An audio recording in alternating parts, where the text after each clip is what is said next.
Salut les jeunes, aujourd'hui un Alors ça donne quoi sur Tomb Raider. Yeah! En version papier. Et oui, aujourd'hui je vais vous présenter une aventure de la belle Croft en version littéraire.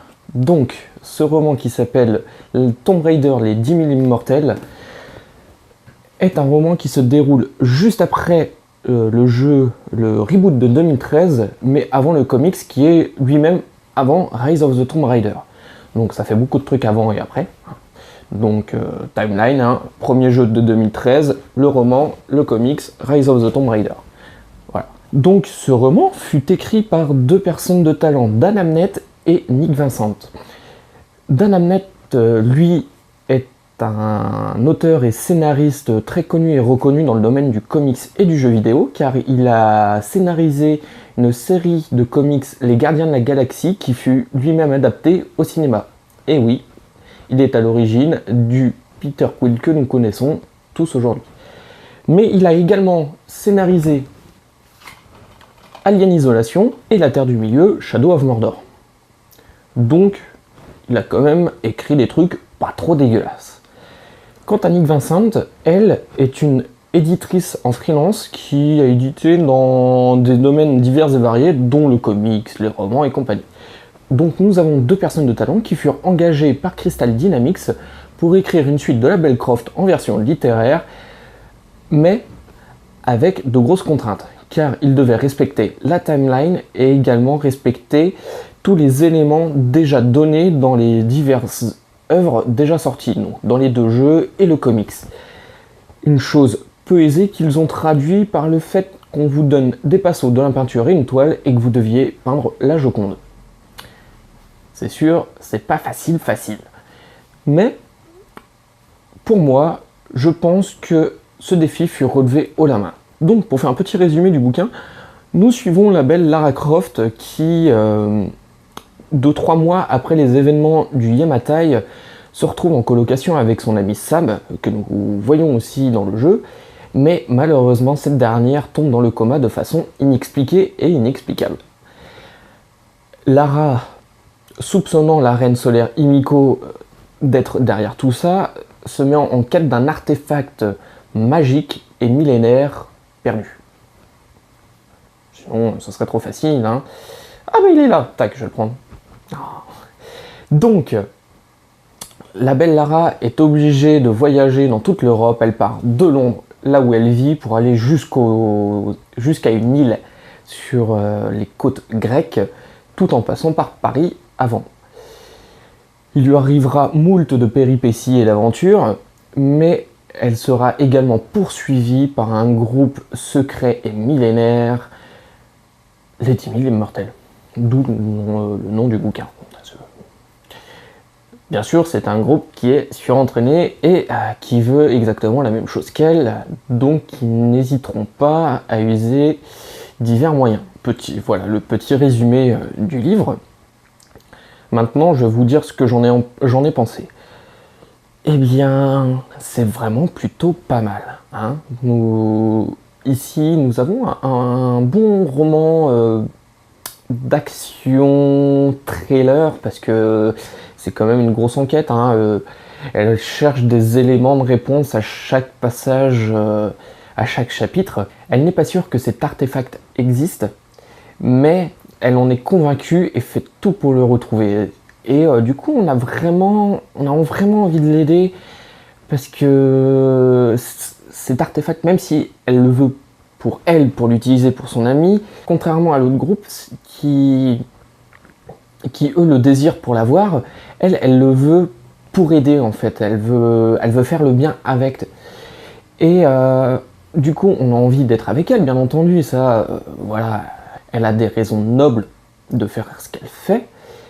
Mais son enquête est vraiment perturbée par plein d'éléments. À chaque fois, elle se retrouve face à un mur et elle doit le grimper. Et plus ça va, plus le mur est haut. Alors par contre, il y a un petit défaut. Donc je sais pas si... Pour ceux qui ont joué au jeu ou qui ont entendu la petite polémique, je sais même pas si on peut dire que c'est une polémique, mais un des traits négatifs du reboot de 2013, c'est sa non-cohérence par rapport à son gameplay. Donc, au début du jeu, spoiler alerte, au début du jeu, la belle Lara tue un homme. C'est sa première victime, c'est son premier meurtre, et elle en reste choquée. Bon, 30 secondes plus tard, elle est en train de désaguer du bonhomme à tout va. Hein. À la fin du jeu, c'est la meuf super badass avec tous ses flingues qui bute tout le monde, sans soussaille.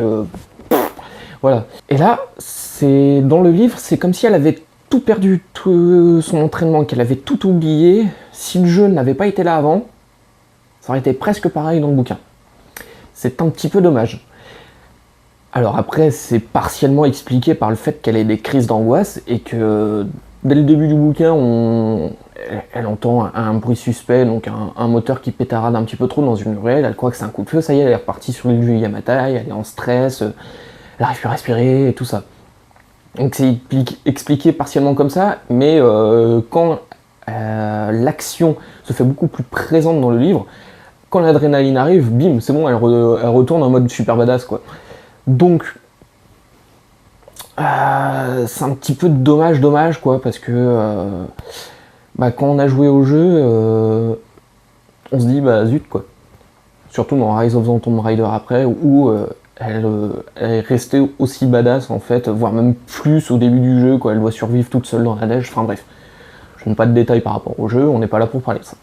Donc, petit manque de cohérence par rapport à ça, mais bon, ça passe. Donc, oui, ce bouquin s'adresse aussi bien à ceux qui n'ont joué ou lu aucune des œuvres de Tomb Raider auparavant, hein, on peut le lire indépendamment de la série, mais pour ceux qui sont fans de la petite Lara, il n'y a pas de souci, vous pouvez le lire, ça va dans la continuité de la timeline, il n'y a aucun souci par rapport à ça. Ici, nous avons un roman thriller d'action, et je dois dire que nous sommes vachement pris dans l'enquête, c'est vachement bien écrit, on a envie de tourner la page, surtout au moment du climax. Tourner une page vous paraît durer 3000 ans, mais vous le faites de façon tellement automatique que une fois que vous avez tourné la page, vous dites « Ah merde, j'ai déjà tourné une page !» C'est dur à expliquer, mais en gros, vous êtes trop pressé de savoir la suite, et puis voilà, quoi, vous êtes vraiment plongé dans l'histoire, c'est vraiment bien écrit, on a envie de toujours aller plus loin, en fait on se dit, je m'arrête à cette page, bon, je suis pas loin de la fin du chapitre, je m'arrête à la fin du chapitre, puis putain merde, le cliffhanger de fin de chapitre, non, moi je continue, puis au final vous avez du mal à vous arrêter de lire, puis bon, il est 4h du matin, vous vous endormez devant, et puis là vous dites, bon ok, on va pas abuser, on retourne le lendemain. Les moments de combat et d'action sont vraiment bien retranscrits, on y serait presque. Pareil, les moments d'enquête, de stress et tout ça sont vraiment très prenants. Hein, nous sommes nous-mêmes un peu en stress, hein, on a peur pour la petite Lara. Non, il n'y a pas de souci. Le roman est bien écrit, il fait le café, il fait son taf. Pas plus, pas moins. En parlant d'enquête, je dois dire que Miss Croft est une future Batman à en devenir, il n'y a pas de souci, elle enquête de façon vraiment pro. Parce qu'elle recherche des indices dans un livre, sur internet, sur les machins, va voir des gens, des spécialistes et tout ça. C'est vraiment une très bonne enquêtrice. D'ailleurs, dans ce bouquin, pour moi, à mon sens, les meilleures parties sont les parties d'enquête, les parties de poursuite, et non la partie action, qui est à l'inverse du jeu. Parce que bon, les jeux, c'est les phases de gunfight et tout ça, quand elle enquête, par exemple sur l'île du Yamatai, hein, pour reprendre ce jeu-là, bon, elle enquête, mais pas trop non plus, quoi. Elle trouve des indices, bon, voilà, elle va à un tel endroit, tiens, je pense qu'il faut que j'aille là-bas pour aller à l'indice suivant. Voilà, c'est un scénario de jeu vidéo, donc ça, il n'y a pas de souci.